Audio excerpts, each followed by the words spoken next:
Hello everybody, today we have this 2006 Subaru WRX, specifically a Hawkeye wagon. The goal of this walk around video is kind of go over the whole car, show you all the imperfections, what to expect with it. The history of this car, it's been an Arizona car its whole life. And I actually had bought this for myself as a daily driver from the prior owner who's had it for 10 plus years. And it was a bit of an older guy. He took really good care of this car. It was his baby. And I saw it come up for sale and decided I wanted to get it. So I bought it and daily drove it for a little bit up until I had actually rear-ended someone. And unfortunately, insurance had totaled the car out. Should it have been totaled? In my opinion, no. Really, the damage was the hood, the front core support, and obviously the bumper and the headlights. And I'll attach some photos at the end of this video to show the damage before we repaired the car. The bumper itself, the original bumper wasn't even that bad.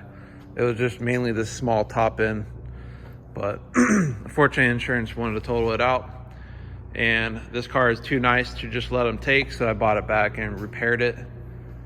So it's a very clean shell.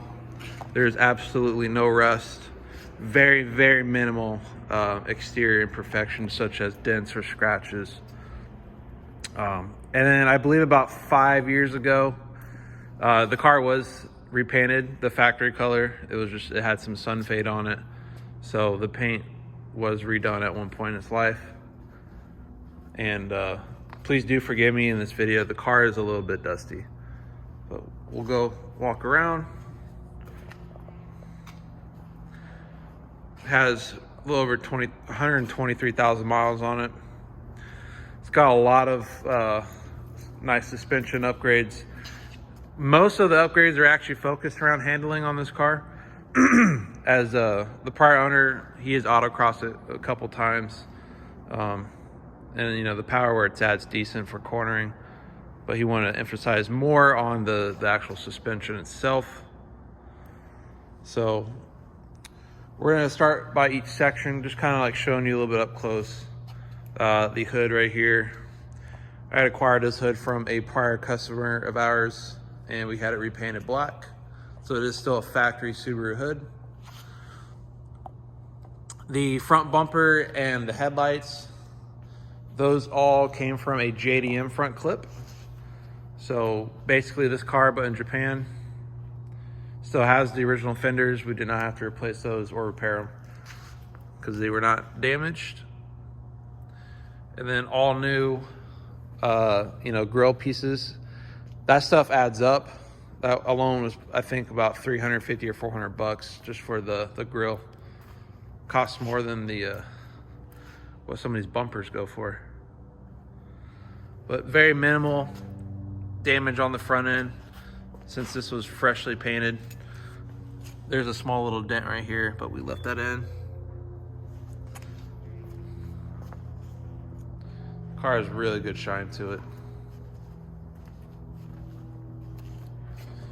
And over here on the fenders, there's really no dents on this car, on the metal at least.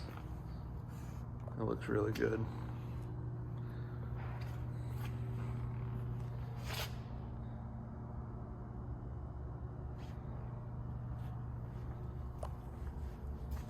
And 06, 07, they actually had red calipers from the factory. So it's a nice little touch. And then they got rid of it in 08. And 08 was a horrible year. We don't want to talk about that year for Subaru.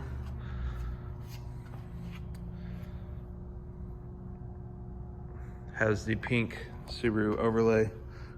Yeah, it's like an overlay. We did leave some stickers on. We have the old school flat 4 Phoenix sticker and the a CB Invasion sticker for anyone that's a real big enthusiast and want to keep that on the car.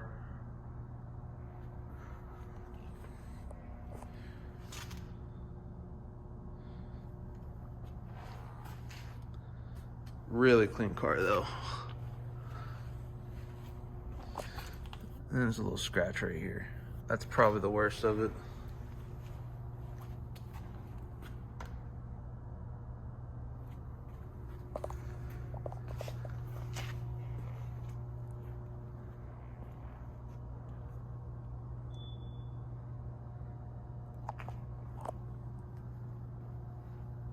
It does have rally armor mud flaps as well. Does not come with a vape, unfortunately. All right, we'll go around to the interior now. As you can see, this does not have the factory seats. It's got the carbos, however you say that. These seats are awesome, especially if you're a taller guy like me. I'm 6'3". You feel like you sit better in the car, if that makes sense. If you're a shorter individual, the stock seats might be a little bit better fit, but these hug you in real nice. They actually recline back. So big fan of these seats. You don't feel like you're a big guy in a small car when you're sitting in these, and you can still see over the dash quite well. But if you end up not liking these and you want the stock seats, people will trade you all day long for those. And then the steering wheel is leather wrap. I assume this was done just from aging, so they did a whole wrap around the original wheel. And we do have one gauge, a boost gauge. You can see on the driver's seat, we do have a little bit of wear here. But really, for this car, this thing's freaking clean. Most of these older WRXs, these GD chassis you're gonna see are usually pretty beat on. And this one isn't that way. The back seats look like they've never been sat in. And we'll go back here into the trunk. And there is a lot of white line goodies too. Even this plate bracket will come with the car. But we have white line strut or rear brace in the trunk. Down here, actually, we have I want to say they're Stop Tech Sport or HPS pads, Hawk HPS pads. I can't really remember. Those were used on autocross. So if you ever do an autocrossing, swap your pads up before you do that, just for better stopping. We do have the exhaust muffler silencer, and then the spanner inches for your coilovers.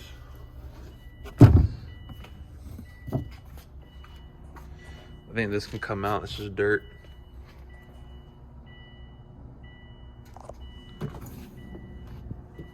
Show you this side.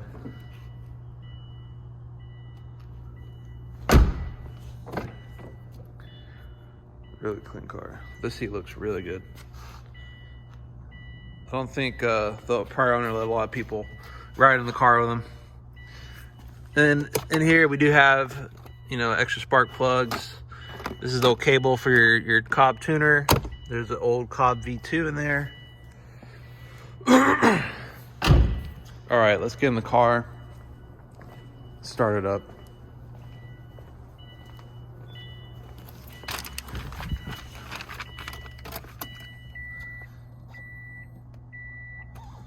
The mileage, it's right at 124. So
So other than suspension mods, there are a few mechanical mods, which really isn't a lot.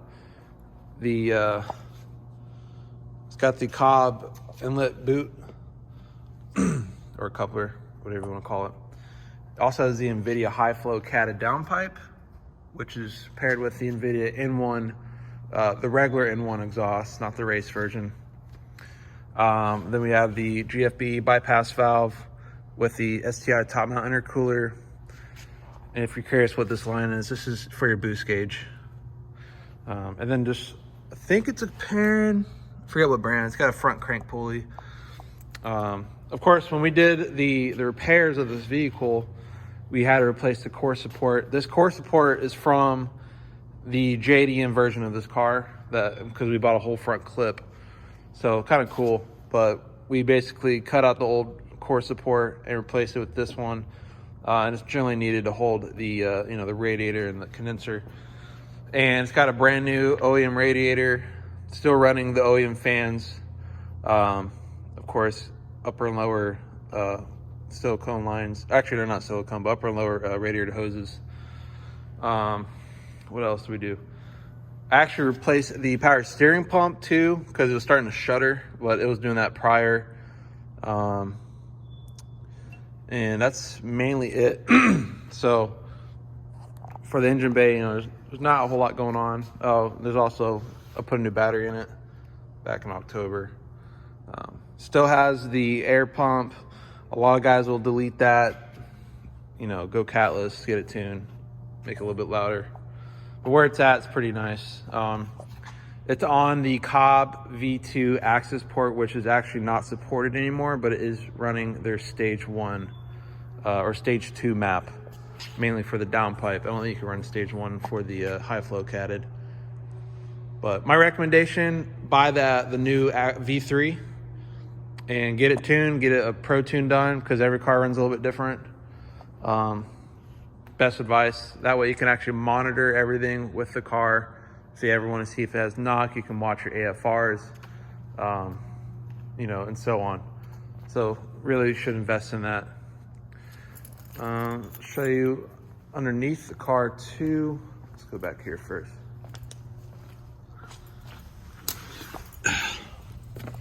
Very nice N1. That's actually a pretty cool exhaust hanger. So you got your white line sway bars and links. No rust at all. This is a perfect chassis. And these cars are starting to rise in value just because people are starting to realize, they're pretty awesome. Just like the old Evo 8s and 9s. The demand is starting to grow. And you can see the downpipe is actually, it's got a heat wrap on it. And this also is the white line bump steer kit.